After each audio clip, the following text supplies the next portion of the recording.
നമസ്കാരം. നമ്മളുടെ ശശീല ടീച്ചറുടെ ഒരു ലേഖനം അവർ എവിടുന്നോ പകർത്തിയെടുത്താന്ന് തോന്നുന്നുണ്ട്, അറിയില്ല. അവരുടെ ഭാഷയിൽ എഴുതിയിരിക്കുകയാണ്. അതിൻ്റെ ക്യാപ്ഷൻ കണ്ടപ്പോൾ എനിക്ക് വളരെ ഇഷ്ടപ്പെട്ടു. നിലവിളക്കും ഇത്തിരി നിലവിളികളും. ഇതാണ് എൻ്റെ ക്യാപ്ഷൻ. അപ്പോൾ അത് കൊള്ളാലെന്ന് തോന്നി ഞാൻ വായിച്ചു നോക്കിയ സമയത്ത് എൻ്റെ കൂട്ടുകാർക്കും അത് പകർന്നു നൽകണമെന്ന് വിചാരിച്ചു. ഈ നിലവിളക്കും ഇത്തിരി നിലവിളികളും എന്നുള്ള ലേഖനം ഞാൻ പലപ്പോഴായിട്ട് പറഞ്ഞ കാര്യമാണ്. ഇസ്ലാമിൻ്റെ വഴിക്കാണ്, മുസ്ലിമിൻ്റെ വഴിക്കാണ്. ഇസ്ലാം ഒന്നേ ഉള്ളൂ, പക്ഷെ മുസ്ലിങ്ങളോ തമ്മിൽ കണ്ടാൽ സലാം കൊടുക്കാത്ത മുസ്ലിങ്ങളുടെ എണ്ണം വേണ്ടത്രയാണ്. 16,000 വർഗങ്ങളാണ് മുസ്ലിങ്ങൾക്കകത്ത്. ഇന്ത്യയിൽ തന്നെയുണ്ട്. അതിൽ പ്രധാനമായിട്ടുള്ള ഫൈറ്റ് നബി തിരുമേനിയുടെ മൃതദേഹം മറമാടുന്നതിന് മുമ്പ് തുടങ്ങിയതാണല്ലോ, ഷിയ സുന്നി. അതിനുശേഷം അതിൻ്റെ പ്രശ്നങ്ങളുമായിട്ടാണല്ലോ ഖലീഫുമാർ മുഴുവൻ അടികൊണ്ടും കുത്തുകൊണ്ടും എല്ലാം കൊല്ലപ്പെടുകയാണ് ചെയ്തത്. പ്രവാചകൻ പോലും ആരോ ഒരു ജൂത സ്ത്രീ വിഷം കൊടുത്തിട്ടാണെന്ന് പറയപ്പെടുന്നു. അതിൻ്റെ കഥകളൊന്നും എനിക്കറിയില്ല കൂടുതലായിട്ട്. അപ്പം അന്നേ തുടങ്ങിയിട്ടുള്ളതാണ് ഈ പ്രശ്നം. ഇസ്ലാം വേറെ, ഇസ്ലാമിൽ പറയുന്ന കാര്യങ്ങൾ വേറെ, അതിൻ്റെ പെരുമാറ്റ രീതി മറ്റൊന്ന്. ഇവിടെയാണ് ഹിന്ദുധർമ്മത്തിൻ്റെ മഹനീയത. ഇവിടെ നമ്മൾ ഗീത മുഴുവൻ എടുത്ത് വായിച്ചു കഴിഞ്ഞാൽ അതിൻ്റെ ഒരു കണ്ടൻറ്റ്, അതിൻ്റെ കോർ പ്രോഗ്രാം വാസ്തവത്തിൽ അതിന് വലിയ വലിപ്പമൊന്നും വേണ്ട, വലിയ ഡെക്കറേഷനൊന്നും വേണ്ട. അഹിംസ പരമോ ധർമ്മ. അഹിംസ പരമമായ ധർമ്മമാണ്, അത്രയേ ഉള്ളൂ. ആയതുകൊണ്ട് തന്നെ ഇന്നും ഹൈന്ദവ ജനത ആ ഒരു മൃദുലത കാത്തു സൂക്ഷിക്കുന്നവരാണ്. ഞാൻ കഴിഞ്ഞ വീഡിയോയിൽ പറഞ്ഞു, അതുകൊണ്ടാണല്ലോ ഇപ്പോൾ ഇവിടെ ഞാനൊരു മുസ്ലിമാണെന്ന് ഉറക്കെ പറയാൻ കഴിയുന്നത്. ഇത് നമ്മൾ പാകിസ്ഥാനിൽ പോയി പറയാൻ കിട്ടില്ല. രണ്ടായിട്ട് വിഭജിച്ച സമയത്ത് പാകിസ്ഥാനിലും ഇവിടെയും ഒരേപോലെയായിരുന്നു അതിൻ്റെ റേഷ്യോ. അവിടെ ഉണ്ടായിരുന്നു ധാരാളം ഹിന്ദുക്കളും ധാരാളം അമ്പലങ്ങളും ഗുരുദ്വാരകളും. ഇപ്പോൾ എവിടെ? ആ കഥയൊന്നും പറയാതിരിക്കുന്നതല്ലേ, എൻ്റെ എണ്ണം തന്നെ എൻ്റെ കയ്യിലുണ്ട്. പക്ഷെ ഇവിടെ ഇന്നും ഒരു കാലഘട്ടത്തിൽ ജവഹർലാൽ നെഹ്റു പറഞ്ഞ ചത്ത കുതിര, അതിന്നത്തെ അവസ്ഥ എന്താണ്? പക്ഷേ കഴിഞ്ഞ ഒരു 10-15 വർഷമായിട്ട് അതിനെ പതുക്കെ അടക്കം വയ്ക്കുന്നുണ്ട്, അടങ്ങിയിട്ടുമുണ്ട്. ഇവിടെ തൃശ്ശൂർ വടക്കുന്നാഥൻ ക്ഷേത്രത്തിൽ കലി വളരുന്നുണ്ട് അത്രേ. അതൊരു സങ്കല്പമാണ്, അതൊരു കല്ലാണ്. അപ്പോൾ അവിടെ പൂജയെല്ലാം കഴിഞ്ഞ് എൻ്റെ ചുറ്റും ബലിവട്ടം, ബലികർമ്മങ്ങളൊക്കെ ആയിട്ട് ബലി തൂവ എന്ന് പറയും. അതായിട്ട് വരുന്ന സമയത്ത് ഒരു മരമുട്ടി കൊണ്ട്, ചന്ദനമുട്ടി കൊണ്ട് ഈ കല്ലിൻ്റെ മേലെ കലി പോ എന്ന് പറഞ്ഞാൽ 3 വട്ടം അടിക്കും. പക്ഷേ കലിധർമ്മം എന്ന് പറഞ്ഞാൽ നമ്മളുടെ മാനസിക വ്യാപാരങ്ങളുടെ ശരിയല്ലായ്മകളെയാണ് ഈ കലി എന്ന് പറയുന്നത്. അപ്പോൾ ഒരു സാങ്കല്പികമായിട്ട് കലിയെ അടിക്കുന്നൊരവസ്ഥ. ഇതേ അവസ്ഥ ചത്ത കുതിര എന്ന് പറഞ്ഞ് വലിച്ചെറിഞ്ഞ് ഈ സാധനം വീണ്ടും ഉയർത്തെഴുന്നേറ്റിട്ട് വീണ്ടും ഇപ്പോൾ കോൺഗ്രസ് ഭരിക്കുന്ന സമയത്ത് വലിയ വാലാട്ടം തുടങ്ങിയതാണ്. ഏതായാലും നരേന്ദ്രമോദി അവർ വന്നു, BJP വന്നു, സംഘപരിവാറിൻ്റെ കൈപ്പിടിയിൽ കാര്യങ്ങളായതോടു കൂടിയിട്ട് എല്ലാത്തിനെയും അടക്കം വെച്ച് തുടങ്ങിയിട്ടുണ്ട്. ഇപ്പോൾ ഉത്തരേന്ത്യയിലൊന്നും കളിക്കില്ല, പായക്കൂടി കളി ഇവിടെയാണ്, നമ്മളുടെ കേരളത്തിലാണ് കളികൾ. കാരണം എന്താ? കേരളത്തിലെ നിയമസഭയിൽ 220 അല്ലേ? കേരളത്തിലെ നിയമസഭയിൽ 220 മുസ്ലിം ലീഗ് നിയമസാമാജികരുണ്ടത്രേ. 22 ആണ്, പക്ഷേ 220 എണ്ണം ഉള്ള ആ ഒരു രീതിയിലാണ് കാര്യങ്ങളുടെ പോക്ക്. അവരിപ്പോൾ എല്ലാവരെയും വെല്ലുവിളിച്ചുകൊണ്ടിരിക്കുകയാണ്, എല്ലാവരുടെയും വിശ്വാസങ്ങളെ വെല്ലുവിളിച്ചുകൊണ്ടിരിക്കുകയാണ്. തോന്നിയ പോലെ ആരെയും അവർ അവഹേളിക്കുകയാണ്. ഇപ്പോൾ അവിടെ ഒരു ലക്ഷ്മി കാനത്താണെന്ന് തോന്നുന്നുണ്ട്, KANATH എന്ന് തോന്നുന്നുണ്ട്.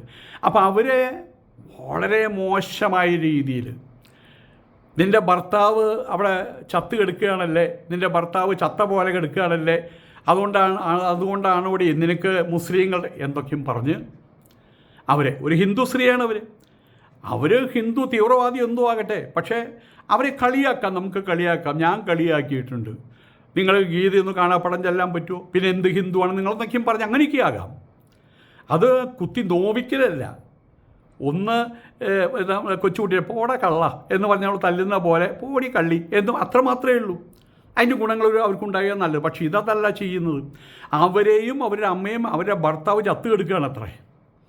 അത്രത്തോളം കാര്യങ്ങൾ എത്തുകയാണ്. ഒരു മടിയുമില്ലാതെ ഹിന്ദുക്കളായിട്ടുള്ള നേതാക്കന്മാർ, ഹിന്ദുക്കളായിട്ടുള്ള ആചാര്യന്മാർ, ഹിന്ദുക്കളുടെ ആചാര ഉപചാര അനുഷ്ഠാനങ്ങളെയൊക്കെ അവർക്ക് ഇഷ്ടമുള്ള രീതിയിൽ അവഹേളിച്ചുകൊണ്ടിരിക്കുകയാണ് ചെയ്യുന്നത്.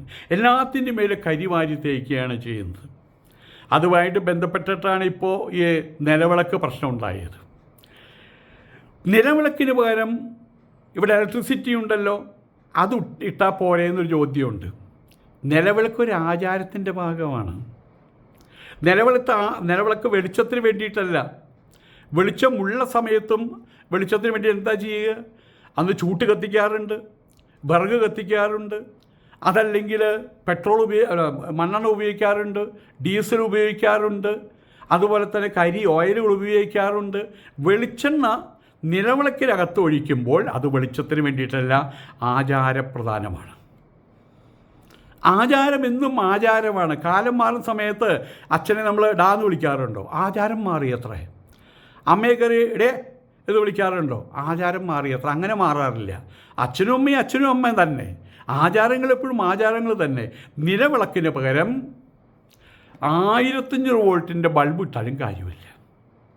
അമേരിക്കയിൽ ഒബാമ അവിടെ എന്താ ബൾബ് ഇടാൻ വല്ല പ്രശ്നമുണ്ടോ? അവിടെ അദ്ദേഹം നിലവിളക്ക് കൊളുത്തി, അതേ മന്ത്രം ചൊല്ലി, അപ്പുറത്തൊരാൾ മന്ത്രം ചൊല്ലി, അസതോമ സദ്ഗമയ തമസോമ ജ്യോതിർഗമയ മൃത്യോർമാമൃതം ഗമയ. അതിൻ്റെ അർത്ഥം ഒബാമ പറഞ്ഞു. ഇവിടെ നമ്മുടെ പ്രിയങ്കരനായിട്ടുള്ള യൂസഫലി 16,000 സ്ഥലത്ത് അദ്ദേഹം വിളക്ക് കൊടുത്തില്ല. ഒന്ന് പറയട്ടെ, ഈ പെണ്ണിനോട് പറഞ്ഞ പോലെ, എടോ യൂസഫലി, ഞാൻ വിളിക്കുന്നതല്ല കേട്ടോ, നിങ്ങളെ ഞങ്ങൾ പുറത്താക്കും എന്ന് പറയട്ടെ. ധൈര്യമായിട്ട് പറയട്ടെ. കാരണം പിച്ച തണ്ടാൻ പോകണമല്ലോ അവിടെ. മമ്മൂട്ടി, നമ്മുടെ മെഗാസ്റ്റാർ മമ്മൂക്ക എത്ര സ്ഥലത്ത് വിളക്ക് കൊളുത്തിയിട്ടുണ്ട്. വിളക്ക് കൊളുത്താതെ വന്ന ഒരാളോട് പറഞ്ഞു ഇത് ചെയ്ത് ശരിയല്ലെന്ന് വരെ പറഞ്ഞിട്ടുണ്ട്. അദ്ദേഹത്തിൻ്റെ ഭാഷയിൽ ഉറക്കെ പറഞ്ഞില്ല എന്ന് മാത്രം. എന്നാലും പറഞ്ഞു. അദ്ദേഹം ഏതോ ഒരു മന്ത്രിയോടാണ് പറഞ്ഞത് നിങ്ങൾ ചെയ്ത് ശരിയായില്ല എന്ന്. ഇത്തവണത്തെ വിദ്യാഭ്യാസ മന്ത്രി നിലവിളക്ക് കൊളുത്തി. നിലവിളക്കെടുത്ത് മറ്റൊരാളുടെ കയ്യിൽ കൊടുത്തിട്ട് അയാളുടെ ഏതോ കക്ഷത്തിങ്ങനെ ടച്ച് ചെയ്ത് നിൽക്കുന്നൊരു ഫോട്ടോ കണ്ടു. ഇവർക്ക് എത്ര വലിയ നാറികള വാസ്തവത്തിൽ. നിലവിളക്ക് കൊളുത്തിയ ഫാത്തിമ തഹലിയ മതപണ്ഡിതന്മാർ ശാസിച്ചു, തിരുത്തി. ഇതൊക്കെ ചെയ്യുന്ന സമയത്ത് ശശികല ടീച്ചർ പറയുന്ന ചില കാര്യങ്ങളുണ്ട്. ചൂതാട്ടം അത് നിഷിദ്ധമാണ്. അത് ഖുറാനിലെ സൂറത്തുൽ മാഇദയിലെ 5.90 അതിലുണ്ടെന്നിരിക്കെ കേരളത്തിൽ ലോട്ടറി വിതരണ വ്യാപാരിയായിരുന്നു 10 വർഷത്തിലധികം കാലം മുഹമ്മദ് ഖാൻ ആൻഡ് ബ്രദേഴ്സ്, ചാല ബസാർ, തിരുവനന്തപുരം. ഒരു ഇസ്ലാമിക സംഘടനയും ഇങ്ങേരുടെ വീടിൻ്റെ മുമ്പിൽ നിന്ന് ലോട്ടറി വിൽപ്പന എതിർത്തിട്ടില്ലല്ലോ. കാരണം എന്താ? ലോട്ടറി വിൽപ്പന എതിർത്താൽ അദ്ദേഹത്തിന് അടി കിട്ടും. വെറുതെ അടിക്കുകയല്ല, നല്ല നോട്ടും കെട്ടെടുത്തിട്ട് ഗാന്ധി അപ്പൂപ്പൻ്റെ ആ നോട്ട് കെട്ടിൽ വെച്ചാൽ അതുകൊണ്ട് അടിക്കുക. അവിടെ എല്ലാം അടങ്ങി. പിന്നെ അവിടെ അമ്മയും പെങ്ങളും ഭാര്യയും തമ്മിൽ വ്യത്യാസമില്ല. പണമാണ് പ്രശ്നം. അവിടെ മതം പ്രശ്നമല്ല. അധികാരത്തിൻ്റെ തുഞ്ചത്തിരിക്കുന്ന ആളുകൾ അവരുടെ അടുത്ത് പോയിട്ട് കളി കളിച്ചില്ലല്ലോ. ഈ അബുദാബിയിലെ അദ്ദേഹത്തിൻ്റെ പേരെന്താണ്, മറ്റേ സഹിഷ്ണുതാ മന്ത്രിയുണ്ട്, ഒരു മഹാനാണ് അദ്ദേഹം. അദ്ദേഹം ഇവിടുന്ന് പോയിട്ട് ആ അമ്പലം അവരാണ് പണിത് വെച്ചിട്ടുള്ളത്. അവിടെ വിരളൊക്കെ കൊടുത്തുന്നില്ലേ. അത് അബുദാബിയിൽ ഒരു മെയിൻ സ്ഥലത്തായിട്ട് കാട്ടുമുക്കിലൊന്നുമല്ല. അബുദാബിയിലേക്ക് ദുബായിൽ പോകുന്ന വഴിയുടെ ഭാഗത്ത് നിന്നിട്ടാണ് ഇങ്ങനെ കെട്ടി ഉയർത്തി നിർത്തിയിട്ടുള്ളത്. അവിടെ ദേരയിലുണ്ട്, അവിടെയുണ്ട് അമ്പലമുണ്ട്, ശ്രീകൃഷ്ണക്ഷേത്രമുണ്ട്, അവിടെയും നിലവിളക്ക് കൊടുത്തുണ്ട്. 4-5 ക്ഷേത്രങ്ങളുണ്ട്. ഇവർക്കെന്താ മറ്റേ നമ്മൾ ആരോ ചോദിക്കില്ലേ എന്താ ഈ പെണ്ണിന് ചുറ്റും ഉണ്ടോ സാമാനം എന്ന് ചോദിക്കണ പോലെ ഇവന്മാർക്കെന്താ 5 ഉണ്ടോ? ഇവർക്ക് എന്താ മുമ്പിലും പിന്നിലും ഓരോന്ന് നീണ്ടു നിൽക്കുന്നുണ്ടോ? മറ്റേത് എന്താ സ്പെഷ്യൽ മുസ്ലിം ഇവറ്റകളേക്ക് അവിടെ കാഫറുകളായിട്ടാണ് കാണുന്നത്. തെണ്ടി തിരിഞ്ഞ് നടക്കുന്നവരെ ചെന്ന് അവിടെ പോയിട്ട് അവിടെ നിലം തുടയ്ക്കാനും പിടിക്കാനും അതിനാലും മറ്റേ എല്ലാ പരിപാടിക്കും അറബിയുടെ ഷെയ്ക്ക് എന്ന് പറയില്ലേ, മറ്റേ അറബി പണിക്കാണ് ഇവിടുന്ന് പോണത് മിക്കവരും ആൾക്കാർ. അവർക്കൊന്നും ഇവരെ ഒരു നിലയും വിലയില്ല. അവരെ സംബന്ധിച്ചിടത്തോളം അവർ എല്ലാ വർഷവും ഓണസദ്യ അവിടെയുണ്ട്. അവിടെ ആനപ്പൂരമുണ്ട്, തൃശ്ശൂർ പൂരമുണ്ട്. നമ്മുടെ തൃശ്ശൂർ പൂരം ആരാത് അനുവദിച്ചത്? അവിടെയുള്ള മഹാനുഭാവന്മാർ. ഞാനൊക്കെ തൃശ്ശൂർ പൂരം കാണാൻ പോയി. നമ്മളെ തൃശ്ശൂർ പൂരത്തിനേക്കാൾ ഗംഭീരം അവിടെ ഒരു വലിയ ഗ്രൗണ്ട്, ചുറ്റും കൊച്ചു കൊച്ചു കടകൾ. ആ കടയിൽ പപ്പടവട, കട്ടൻ കാപ്പി, അതേത് തലയിൽ കെട്ടും കെട്ടി കള്ളിമുണ്ടും ചീറ്റിയിട്ട് എൻ്റെ ദൈവമേ, ചില നിമിഷങ്ങളിൽ ഞാൻ കണ്ണടച്ച് നിൽക്കുമ്പോൾ ഇത് നമ്മുടെ തളിക്കുളമാണോ, ഇത് നമ്മുടെ കുണ്ടുകാടാണോ, ഇത് നമ്മളുടെ ചെന്നായി പറയാണെന്ന് തോന്നുന്നു. അതുപോലെ ആനയൊക്കെയുണ്ട്. ആരാനുവാദം കൊടുത്തത്? അന്ന് അവിടെ പറഞ്ഞു, നിങ്ങളുടെ അവിടെ ഒരു മന്ത്രി തലത്തിലുള്ള ആരോ വന്നിട്ട് പറഞ്ഞു, നിങ്ങൾ എന്ത് വേണമെങ്കിലും ചെയ്തോളൂ, നിങ്ങളുടെ ആചാരങ്ങൾ, നിങ്ങളുടെ അനുഷ്ഠാനങ്ങൾ, നിങ്ങളുടെ അന്തസ്സ് കാത്തു സൂക്ഷിക്കണം നമ്മുടെ രാജ്യത്ത്. നിങ്ങൾ തമ്മിലൊന്നും വഴക്കുണ്ടാക്കാണ്ടിരുന്നാൽ മതി, നിങ്ങൾക്ക് ഞങ്ങൾ എന്തും ചെയ്തു തരാമെന്നാണ് പറഞ്ഞത്. ഇത് ഷാർജയിലാണ് കേട്ടോ. നമ്മുടെ തൃശ്ശൂപുരം വേറെ എവിടേക്കോ, നമ്മുടെ തൃശ്ശൂപുരം വേറെ എവിടെയൊക്കെയോ ഉണ്ട്. എന്നിട്ടാണ് ഇവിടെയുള്ള തെമ്മാടികൾ തലയെക്കെട്ടുകാർ പറഞ്ഞത് അതരുത് ഇതരുത്. അടി കിട്ടാത്തതിൻ്റെ കുഴപ്പമല്ലേ ഇവർക്ക്? അടി കിട്ടാത്തതിൻ്റെ കുഴപ്പമല്ലേ ഇവർക്ക്? ഉത്തരേന്ത്യയിൽ കൊട്ടിക്കുന്ന പോലെ ശരിക്കും കൊട്ടക്കാത്തതിൻ്റെ കുഴപ്പമല്ലേ ഇവന്മാർക്കുള്ളത്? വരുന്നുണ്ട്, അവിടെ നിന്ന് സ്റ്റാർട്ട് ചെയ്തിട്ടുണ്ട്, ബുൾഡോസർ സ്റ്റാർട്ട് ചെയ്തിട്ടുണ്ട്. അവിടെ നിന്ന് നമ്മുടെ മഹാനായിട്ടുള്ള യോഗി അവരുടെ നാട്ടിൽ നിന്ന് ബുൾഡോസർ സ്റ്റാർട്ട് ചെയ്തിട്ടുണ്ട്. മലപ്പുറത്ത് എത്തും അധികം താമസിയാതെ. ഏതായാലും എത്രയോ മുസ്ലിങ്ങൾ ലോട്ടറി ടിക്കറ്റ് വാങ്ങുന്നുണ്ട്, സമ്മാനം കൈപ്പറ്റുന്നുണ്ട്. ഈ മതകുണ്ഠിതന്മാർ ഈ മതകുണ്ഠിതന്മാർ മിണ്ടുന്നില്ലല്ലോ, ഉരിയാടുന്നില്ലല്ലോ. പലിശ നിഷിദ്ധമാണ്. അന്നത്തെ കാലഘട്ടത്തിൽ പണം കൊടുത്ത് പണം വാങ്ങി പണം പിരിച്ച് പണം അതിൻ്റെ പേരിൽ അതിനൊരു ബ്ലേഡ് എന്നൊക്കെ പറയില്ല, അതരുത് എന്ന് പറഞ്ഞിട്ടുള്ളത്. പലിശ നിഷിദ്ധമാണ് എന്ന് സൂറത്തുൽ ബഖറ 2.275 എഴുതി വച്ചിട്ടുണ്ട്. പലിശ വാങ്ങുകയും നൽകുകയും ചെയ്യുന്ന സഹകരണ ബാങ്കുകളിൽ ജോലി ചെയ്യുകയോ അവിടെ ഡയറക്ടർമാരോ മെമ്പർമാരോ ആവുകയോ അവിടെ നടത്തുന്ന ഇലക്ഷനിൽ പങ്കെടുക്കുകയോ എല്ലാവരും ചെയ്യുന്നുണ്ടത്. ഇന്ന് വരെ ഏതെങ്കിലും കുണ്ഠിതൻ, ഇവന്മാരുടെ കുണ്ഠിതന്മാർ, ഇവരുടെ സമസ്ത കുണ്ഠിതന്മാർ ഇതിനേതൊരു വാക്ക് സംസാരിച്ചിട്ടുണ്ടോ? കാരണം അത് പൈസയാണ്, പണമാണ് പണമാണ് പണമാണ് പണമാണ് പണമാണ് പണമാണ് പ്രശ്നം. അതുകൊണ്ട് കൊതമല്ല പ്രശ്നം, കൊതമല്ല പ്രശ്നം, പണമാണ് പ്രശ്നം. ഭൂമിയിലുള്ള ഒന്നിൻ്റെയും പറഞ്ഞു വരുന്നത് കാണാനും കേൾക്കാനും അനുഭവിക്കാനും കഴിയുന്ന ഒന്നിൻ്റെയും പ്രതിബിംബങ്ങളല്ല അള്ളാഹു പരമദൈവതം, അത് നിർമ്മിക്കരുത് എന്ന് സഹീഹ് അൽ ബുഖാരിയിലും സഹീഫിലും ഉണ്ടെന്നിരിക്കെ സിനിമകളിൽ അഭിനയിക്കരുത്, ഈ ബിംബങ്ങൾ ഉണ്ടാക്കരുത് പറഞ്ഞിട്ട് ആ ബിംബങ്ങളല്ലേ വാസ്തവത്തിൽ. ഞാൻ ആ ഗുജറാത്തിലും ഒക്കെ ആ വഴിക്കൂടെ ഉത്തർപ്രദേശിലും നടക്കുന്ന സമയത്ത് റോഡിൻ്റെ നടുവിലാണ് ഖബറുകൾ ഇട്ടിട്ട് അതിൻ്റെ മേലെ പച്ചത്തുണിയും മൂടിയിട്ടിട്ട് ഖബറിടങ്ങൾ, അത്തരം സ്ഥലങ്ങൾ ആരാധനാ കേന്ദ്രങ്ങളാണ്. അജ്മീറിൽ വലിയൊരു ആരാധനാ കേന്ദ്രമുണ്ട്, ഇവിടെ തമിഴ്നാട്ടിലുണ്ട്, എനിക്കറിയില്ല. അവിടേക്കും പോണെങ്കിൽ ക്യൂ ആണ് അവിടെ. അപ്പോൾ അവിടേക്കും ഈ പറഞ്ഞോണം മറ്റേ ആരാധനകളൊക്കെ ഉണ്ട്. ഭൂമിയിലുള്ള എല്ലാ ബിംബങ്ങളും സൃഷ്ടിച്ച് വെച്ചിട്ടുണ്ട്. സിനിമയിൽ അഭിനയിക്കാൻ പാടില്ല, പാട്ട് പാടാൻ പാടില്ല. ഈ യേശുദാസ് പറഞ്ഞ് ഒരുത്തുണ്ടല്ലോ ഇവിടെ, യേശുദാസ് പറഞ്ഞ് ഒന്നിനും കൊള്ളാത്ത ഒരുത്തുണ്ടല്ലോ ഇവിടെ. അവൻ്റെ പാട്ട് കേട്ടിട്ട് ആർക്കെങ്കിലും എന്തെങ്കിലും ഗുണമുണ്ടായിരുന്നു? യേശുദാസിൻ്റെ പാട്ട് കേട്ടിട്ട് ആർക്കെങ്കിലും എന്തെങ്കിലും ഗുണം ഉണ്ടായെന്ന് ചോദിച്ചാൽ എന്ത് ഗുണം അവർ ഉദ്ദേശിക്കുന്നത്? ഇത്രമാത്രം ഉദ്ദേശിക്കുന്നുള്ളൂ, പണം. യേശുദാസിൻ്റെ പാട്ട് കേട്ടാൽ പണം കിട്ടില്ല. പക്ഷേ ഈ അടുത്ത കാലത്ത് ഞാൻ കണ്ടൊരു വാർത്തയാണ്, ഭാര്യയും ഭർത്താവും വേർപിരിഞ്ഞു. ഒരു 4-5 വർഷം ഉണ്ടായൊരു സംഭവമാണ്. അമേരിക്കയിലാണ് അവർ കേട്ടോ. ഭാര്യയും അമേരിക്കയിലാണ്, ഭർത്താവും അമേരിക്കയിലാണ്, പിരിഞ്ഞാൽ ജീവിക്കുന്നത്. മക്കൾ വേറെ സ്ഥലത്തും. 2 മക്കളുണ്ട്. അങ്ങനെ ഇരിക്കുന്ന സമയത്ത് ഒരു ദിവസം യേശുദാസിൻ്റെ ഒരു പാട്ട് കേൾക്കുകയാണ്. ആ പാട്ട് ഇതാണ്. യേശുദാസിൻ്റെ പാട്ട് ഞാൻ പാടുമ്പോൾ ക്ഷമിക്കണം കേട്ടോ, ഞാൻ യേശുദാസല്ല. അരികിൽ നീ ഉണ്ടായിരുന്നെങ്കിലെന്നു ഞാൻ ഒരു മാത്രമേറുവേ നിലച്ചുപോയി, ഒരു മാത്രമേറുവേ നിലച്ചുപോയി. ഈ പാട്ടാണ്. ഏറ്റവും വലിയ രസം എന്താണെന്നറിയാമോ? ഈ ഭാര്യയും ഭർത്താവിനെയും പിണങ്ങിക്കഴിയുന്ന ഈ ഭാര്യയും ഭർത്താവിനെയും ഒരു വീട്ടിൽ വിളിച്ചു വരുത്തിയിട്ട് അവരൊന്നും പറഞ്ഞില്ല. ഭാര്യയോട് വരാൻ പറഞ്ഞ് ഭർത്താവിനോടും പറഞ്ഞില്ല, ഭർത്താവിനോട് വരാൻ പറഞ്ഞ് ഭാര്യയോടും പറഞ്ഞില്ല. 2 പേരോട് വിളിച്ചു വരുത്തി കാപ്പി സൽക്കാരം കഴിഞ്ഞാൽ ഈ പാട്ട് വയ്ക്കുകയാണ്. ഇവർ 2 പേരും കേൾക്കുകയാണ്. ഒരു പ്രാവശ്യം കഴിഞ്ഞ് 2 പ്രാവശ്യം കഴിഞ്ഞ് 3-ാമത്തെ പ്രാവശ്യം ആകുമ്പോഴേക്കും ഭാര്യ കരയാൻ തുടങ്ങി, ഭർത്താവും കരയാൻ തുടങ്ങി. ആ വീട്ടുകാർ പറഞ്ഞു ഞങ്ങളുടെ ഡ്യൂട്ടി അവസാനിച്ചു കിട്ടുമെന്ന്. ഇവരെന്നിട്ട് യേശുദാസിനെ കാണാൻ പോയി. അപ്പോൾ അതൊക്കെ പണത്തേക്കാൾ വലുതാണ്.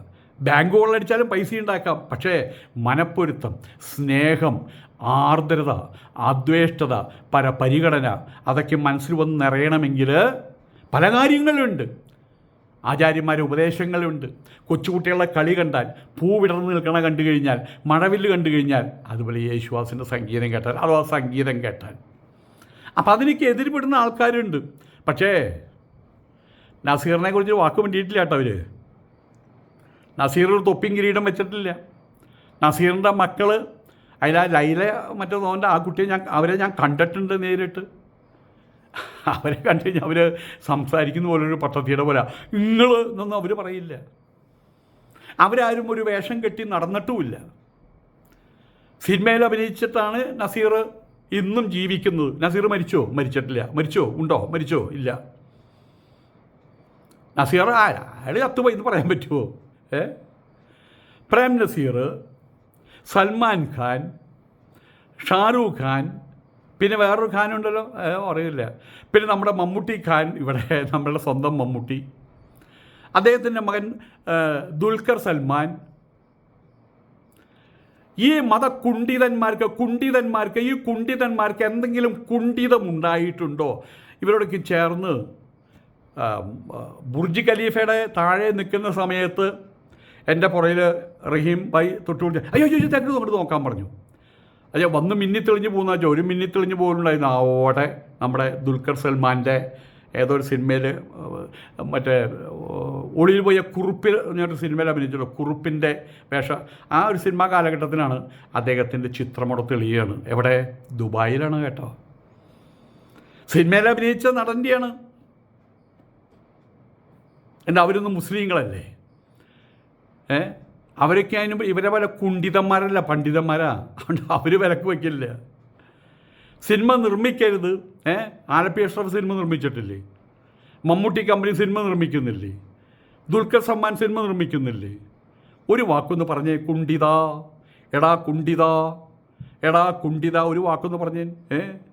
സിനിമകൾ സംവിധാനം ചെയ്ത ആൾക്കാരെ കേൾപ്പിക്കാൻ പാടില്ല. സിനിമകൾ സംവിധാനം ചെയ്യരുത് എന്നിരിക്കെ നമ്മുടെ കമൽ അദ്ദേഹത്തിൻ്റെ ശരിക്കുള്ള പേര് പടിയത്തിൻ്റെ മരുമകനാണ് അദ്ദേഹം. തണ്ടാംകുളത്ത് താമസിക്കുന്നത്. അദ്ദേഹത്തിന് ശരിയായിട്ടുള്ള പേര് കമാലുദ്ദീൻ എന്നാണ്. പേരിലെന്തിരിക്കുന്നു കമൽ. അദ്ദേഹം മുസ്ലിമോ ഹിന്ദുവോ ക്രിസ്ത്യാനിയോ എന്നല്ല, അദ്ദേഹം ഒരു കലാകാരനാണ്. അതിനുശേഷം ബാക്കിയുള്ള കാര്യങ്ങളുള്ളൂ. ഫാസിൽ, സിദ്ദിഖ്, ആഷിഖ് അബു, അൻവർ റഷീദ്, പിന്നെ ഇപ്പോൾ മരിച്ചുപോയ സലീം, ആൾക്കാർ പലരും കരുതിയിട്ടുള്ളത് സലീം ആദ്യമായിട്ട് സിനിമയിൽ അഭിനയിക്കുന്ന കാലഘട്ടത്തിൽ ആരും കരുതിയത് മുസ്ലിമാണ്. ഒരു പേരിലെന്തിരിക്കുന്നു? സലീം എന്നുള്ള പേരോ ആഷിഖ് എന്നുള്ള പേരോ യേശുദാസിനാരും പറയാറുണ്ടോ? അയാൾ മാപ്പിളയല്ല, അയാളുടെ പാട്ടാൻ ശ്രദ്ധിക്കുന്നു പറയാറുണ്ടോ? യൂസഫ് അലി കേച്ചേരിയുടെ പാട്ട് എനിക്ക് കേൾക്കാൻ പറ്റില്ല. എനിക്ക് അയാളെ പാട്ട് അയാൾ മുസ്ലിമല്ലേ പറയാറുണ്ടോ? കലാകാരൻ അതിനേക്ക് എത്രയോ മേലെയാണ് വാസ്തവത്തിൽ. ദേവന്മാർ പോലും നാടകാന്തം കവിത്വം എന്നാണ് പറഞ്ഞിട്ടുള്ളത്. ആൾക്കാർ തെറ്റി പറയും, നാടകത്തിൻ്റെ അന്തം കവിത്വമാണെന്ന്. അങ്ങനെയല്ല, അതല്ല സത്യം. നാടകമാണ് അവസാനം, കലാകാരനാണ് അവസാനം. മഹാനടനാണ് ശിവൻ. കവിത്വം എന്ന് പറഞ്ഞാൽ കവി എന്ന് പറഞ്ഞാൽ ക്രാന്തദർശി എന്നർത്ഥം. ഈ ലോകം, ആ ലോകം, വരാൻ പോകുന്ന ലോകം, കഴിഞ്ഞ ലോകമൊക്കെ ഒരുപോലെ കാണുന്നവൻ. ആ കഴിവിൻ്റെ അവസാനം നാടകമാണെന്നാണ് പറഞ്ഞിട്ടുള്ളത്. തിരിച്ച ആൾക്കാർ പറയുന്നത് നാടകം കവിത്വം നാടകത്തിൻ്റെ അവസാനം കവിയായിട്ട് മാറുന്നത്.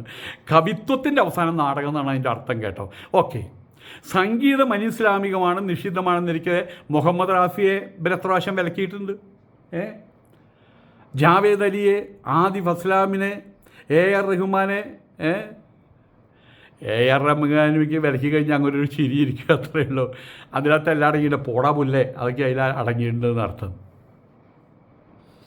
ഇത്തരം അനേകം വിലക്കുകൾ മേഖലകളിൽ ഈ സത്യവിശ്വാസികളെന്ന് അവകാശപ്പെടുന്നവരോട് തടസ്സം കൂടാതെ കോടിക്കണക്കിന് രൂപ സമ്പാദിക്കുമ്പോൾ നിശബ്ദരായിരിക്കുന്ന ഈ കുണ്ഠിതവർഗം, ഇവിടെ ഒരു പെണ്ണ് അത്രയേ ഉള്ളൂ, നീർക്കോലിയെ തല്ലിക്കൊല്ലാൻ എല്ലാവർക്കും വലിയ മുട്ടം തടിയായിട്ട് കൊണ്ടുവരും. ഒരു നീർക്കോലി പാമ്പ് അവിടെ കിടക്കുന്നു, അതിനെ തല്ലിക്കൊല്ല. അവിടെ ആണത്വം കാണിക്കാൻ വേണ്ടിയിട്ട് ഒരാൾ വന്നു, നീർക്കോലിയുടെ മുമ്പിൽ വന്നിട്ട് വടി കൊടുത്തപ്പോൾ നീർക്കോലി ഇതിനെ കാണിച്ചു കൊടുത്തു. ഓടലാ ഓട്ടം. ആ പെണ്ണൊരു നീർക്കോലിയല്ലേ, അത് ആദ്യമായിട്ടാണ് നിയമസഭ കാണുന്നത്. അതിനെ അങ്ങോട്ട് തിരിയടി, ഇങ്ങോട്ട് കളിക്കടി, ചാടിക്കളിക്കടി, കുഞ്ചിരാമ, അതൊക്കെ അവിടെ പറ്റും. അതിൻ്റെ പേരിലാണ് ആ കുട്ടിയോട് പറഞ്ഞ് നിലവിളിക്കുന്നത്, പൂക്കളം മറ്റേതല്ല നിലവിളക്ക് കൊളത്തരുതെന്നൊക്കെയും പറഞ്ഞിട്ട്. ഞാനിവിടെ ചങ്കുവെട്ടി എന്ന് പറഞ്ഞ സ്ഥലത്ത് കൂടെ പോണ സമയത്ത്, ഓണക്കാലാണോ ഏതോ ഒരു കാലഘട്ടത്തിൽ, അവിടെ ഓണക്കളി നടുവിൽ പൂക്കളം ഇട്ടിട്ട് ചങ്കുവെട്ടിയിലാണ് പറഞ്ഞത്. മലപ്പുറത്താണ്. മുസ്ലിം പെൺകുട്ടികളും ഉണ്ട്, ഞാനൊന്നും അങ്ങനെ പറയാൻ പാടില്ല, അവിടെയുള്ള എല്ലാ പെൺകുട്ടികളും കൂടിയിട്ട്. എന്നാൽ ഇത്തരുണത്തിൽ ഞാൻ ഓർമ്മിപ്പിക്കും, അവിടെ മുസ്ലിം പെൺകുട്ടികളുണ്ടായിരുന്നു, ഹിന്ദു എല്ലാവരും ഉണ്ടായിരുന്നു. ഒന്നും നിയന്ത്രിക്കാൻ കഴിയില്ലടോ. നിങ്ങളിനി ഓടിയിടും, നിലവിളിക്കും, കാര്യങ്ങൾ അതിൻ്റെ വഴിക്ക് നടക്കും. പൂക്കളമിടും, പൂവേ പൊലി പൂവേ ആദ്യം പാടും, ഊഞ്ഞാലാടും, സെറ്റ് സാരി ധരിക്കുന്ന എത്ര മുസ്ലിം കുട്ടികളെ ഞാൻ കണ്ടിട്ടുണ്ട്. ഇവിടെ ഞാൻ നമ്മളുടെ മീര റോഡ് എന്ന് പറയും ബോംബെയിൽ, അവിടെ ഗീത നടത്തുന്ന സമയത്ത് അവിടെ ഒരു അമ്പലത്തിൽ നിന്ന് മറ്റൊരു അമ്പലത്തേക്ക് എവിടേക്ക് ഒരു ഇതുണ്ട്, ഓണത്തിന് അവരുടെ ഒരു പ്രൊസഷൻ. അതിലൊരു കുട്ടി ചൂണ്ടി കാണിച്ച് പറയാ. ആ കുട്ടിയെ കണ്ടപ്പോൾ സ്വാമിക്ക് എന്താ തോന്നിയേ?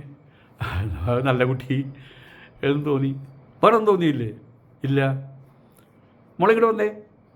അപ്പോൾ ആരോ വിളിച്ചു കൊണ്ടു വന്നേ, സ്വാമിയെ പരിചയപ്പെടുത്തേ. അപ്പോൾ ആ കുട്ടി പറഞ്ഞു, സ്വാമി ഞാൻ മുസ്ലിം കുട്ടിയാണ്. അതിന് ഞാൻ ചോദിച്ചു നിന്നോട്, നീ മുസ്ലിം കുട്ടിയായാൽ എന്താ, നീ ആദിവാസി കുട്ടിയായാൽ എന്താ, നീ ഒരു കുട്ടിയല്ലേ, സുന്ദരിയാണ് കേട്ടോ, പോയിക്കൊള്ളാൻ പറഞ്ഞു. അപ്പം അവിടെ നിന്ന് ഈ പ്രശ്നങ്ങളില്ല. അവിടേക്കും പോയിട്ട് നിന്നെ നാളെ മുതൽ അങ്ങനെ ചെയ്യുന്നത് കുഴപ്പമില്ല എന്ന് പറയാം, അത്ര തന്നെ കുണ്ഠിതന്മാരോട്. ഏതായാലും പൂക്കൾ ചൂടി നടക്കുന്നു, പുട്ടും തൊടാൻ തുടങ്ങിയിട്ടുണ്ട് കുട്ടികൾ, പേരും മാറ്റാൻ തുടങ്ങിയിട്ടുണ്ട്. പലപ്പോഴും പൂക്കൾ ചൂടി നടക്കുന്നു, വിഷു ആഘോഷിക്കുന്നു.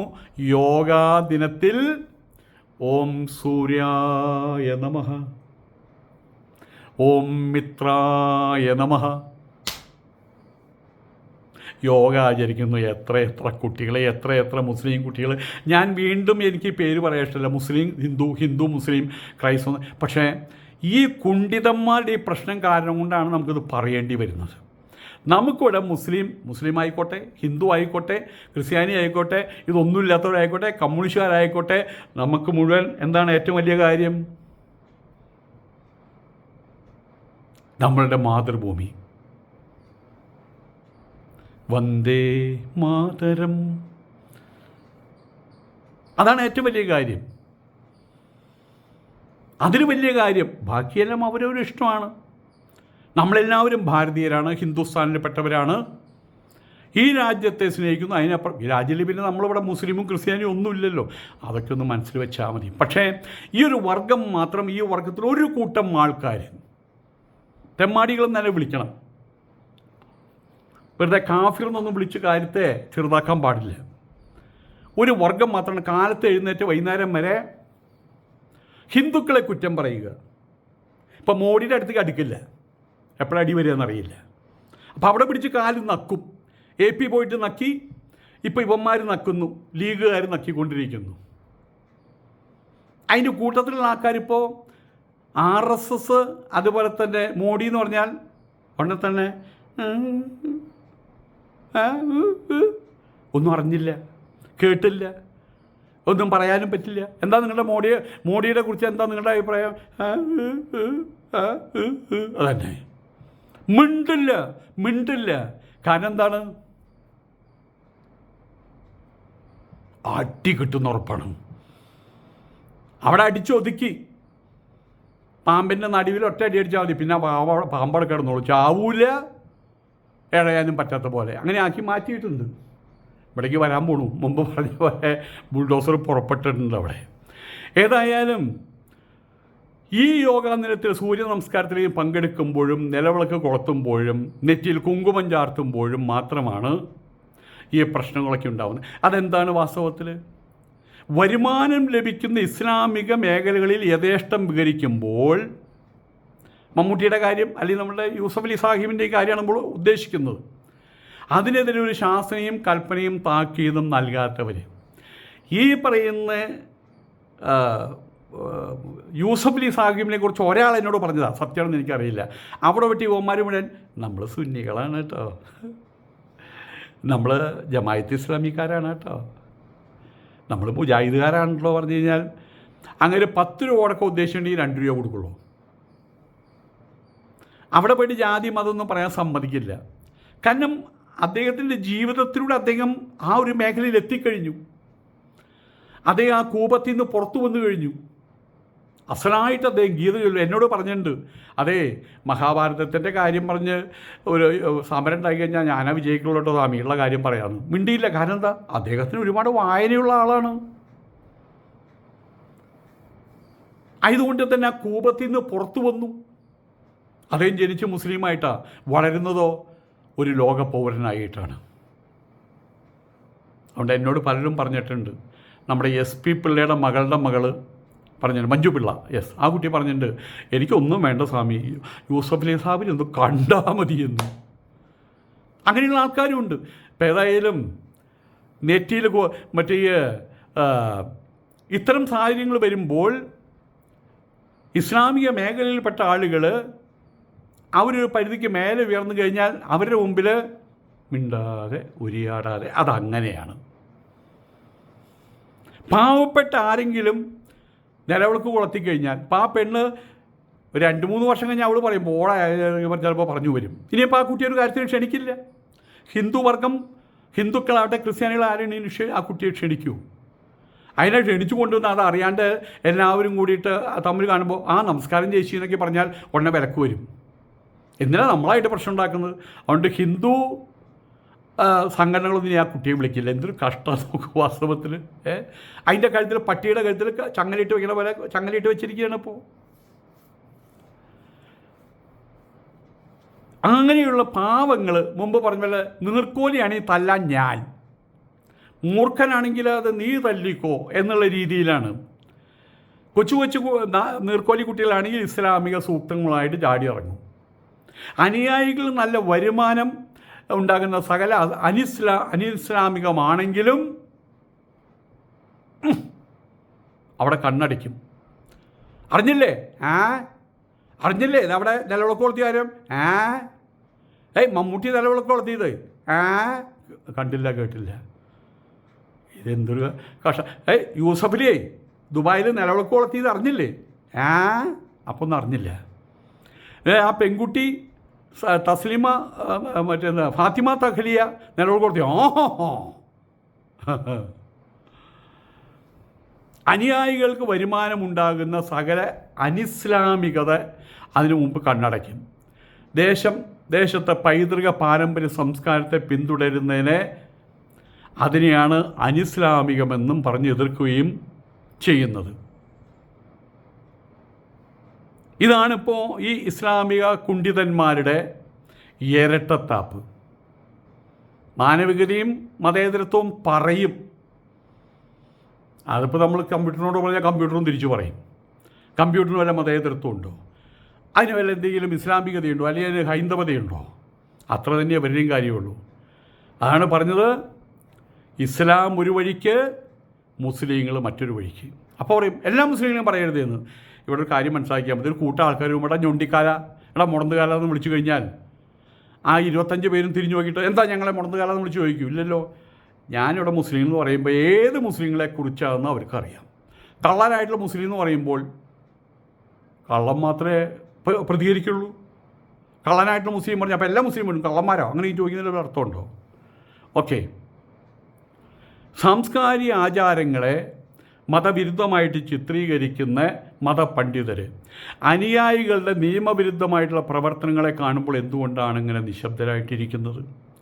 സമൂഹത്തിലെ തിന്മകൾക്കെതിരെ ശക്തമായ സന്ദേശം നൽകുകയും നീതിയും ധാർമ്മികതയും ഉയർത്തിപ്പിടിക്കുകയും ചെയ്യുക എന്നതായിരിക്കണം മതനേതൃത്വങ്ങളുടെ കർത്തവ്യം എന്നിരിക്കെ മയക്കുമരുന്ന് കച്ചവടം ലാവിഷായിട്ട് നടക്കുന്നുണ്ട്.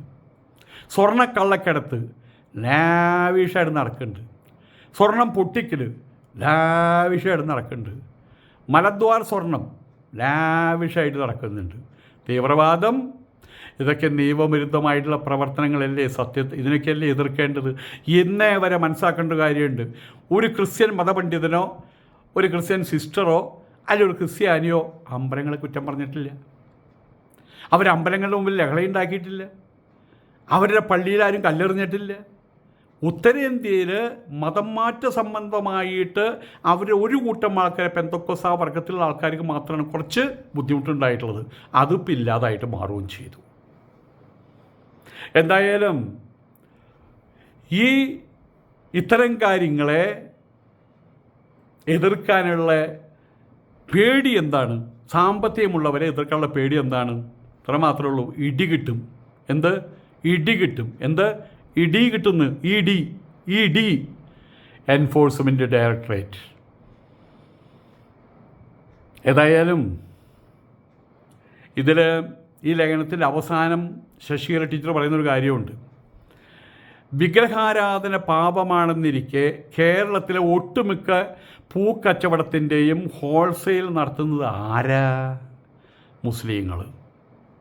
അതുമാത്രമല്ല, നമ്മുടെ ഗുരുവായൂരപ്പന് താമരപ്പൂ കൊണ്ട് കൊടുക്കുന്നത് തിരുനാവായിലുള്ള മുസ്ലിങ്ങളാണ്. അതും എതിർക്കുന്നേ, അവരെയും വിലക്കുന്നേ. നമസ്കാരം.